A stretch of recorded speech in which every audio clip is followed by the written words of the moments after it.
Singles action is underway, and in this one, I wouldn't attempt to predict what's going to happen. I'd just be ready for anything. Sometimes that's all you can do. Oh, what a backbreaker. Man, just ugly impact. Nice neck breaker.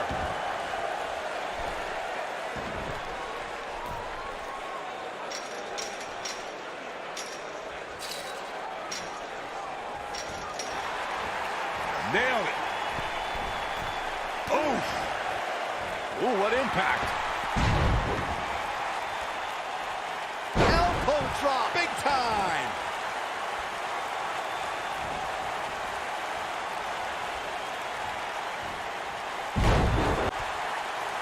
Beautiful technique.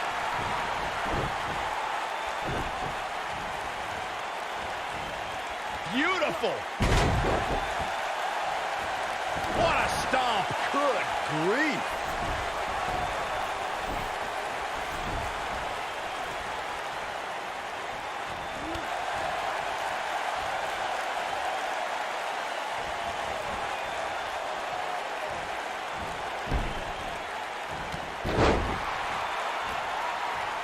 The best way to describe combatants clashing inside a steel cage is its battle of attrition. Sometimes a superstar is left with no choice but to fight fire with fire and do whatever they need to do in order to win the match.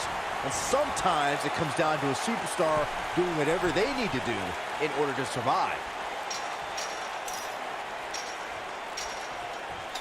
Boom! Byron, you touched on this earlier, but it's so important for a superstar to accept that there's nowhere to run and nowhere to hide in a steel cage match. That the conflict will be resolved within the 15-foot-high steel walls that surround the ring. And that losing a cage match can mean much more than a mark in the loss column. For some, it has meant the end of their career. It's difficult to describe the damage that can be done to a superstar who competes in a steel cage match. We see the physical harm, but we don't see the psychological effects from being inside the cage. Make no mistake about it, Michael. The steel cage truly represents survival of the fittest.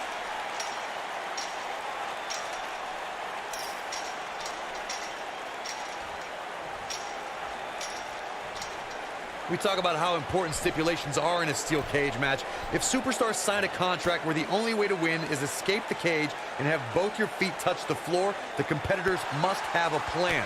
Especially since you have to be comfortable trying to escape through the cage door as you do climbing over the top of the cage and vice versa. Boom, what impact! He's making a statement here with this attack. Corey, you touched on something moments ago that's so important for the combatants in a steel cage match to remember. A superstar must be able to think offensively to figure out how they're going to escape the cage. They must think defensively at the same time so they can prevent their opponent from getting out of the cage first and winning the match. While a superstar must become comfortable with escaping the cage by both exiting the cage door and by climbing over the top of the cage, they must also be aware of their attributes and what's best for them.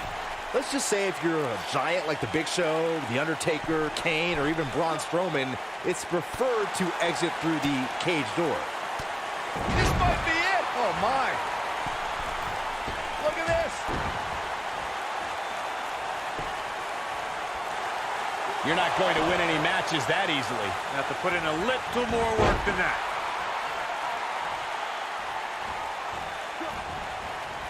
Oh, he turns it around. Down he goes.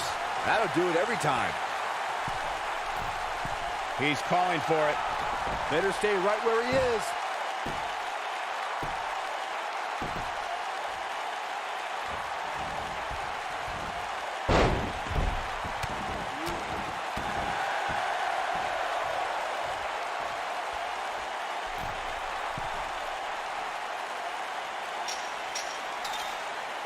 According to historians, the twisted metal that we see as part of steel cages today dates back 80 years.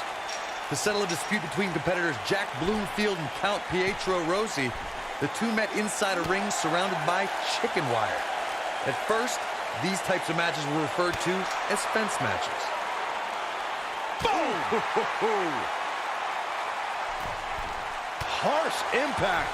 Corey, you gave us an impressive history of the origins of the steel cage match. I'd like to point out to our viewers that from the 1960s to the mid-1980s, chain link fences were used to enclose the ring for WWE steel cage matches. A superstar could win by pinfall submission or by exiting the cage through the cage door or climbing over the top of the cage. We should also point out, Michael, that the way to win a steel cage match can vary by match depending on what was agreed to before contracts to compete in the match were signed. Talking about history, at WrestleMania 2, WWE unveiled the redesigned steel cage with solid steel blue bars before returning to chain link mesh in the late 1990s. The WWE Universe has seen the evolution of the steel cage in the enclosure known today as Hell in a Cell. The first time an enclosed cage was seen was in October of 1983 in the last Battle of Atlanta. The enclosed cage was seen a few years later in the War Games match from the NWA. There were even cages stacked on top of each other like WCW's Tower of Doom.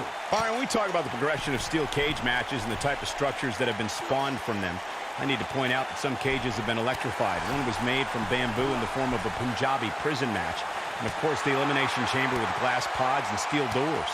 And today we have the Asylum match, where weapons are on top of the cage.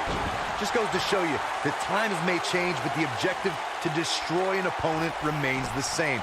There's still no better way to settle a score than to do battle with your adversary inside a... He's looking at it. What a cutter! Just when you thought... He's going for the pin. The cover, and this one's history. What a win.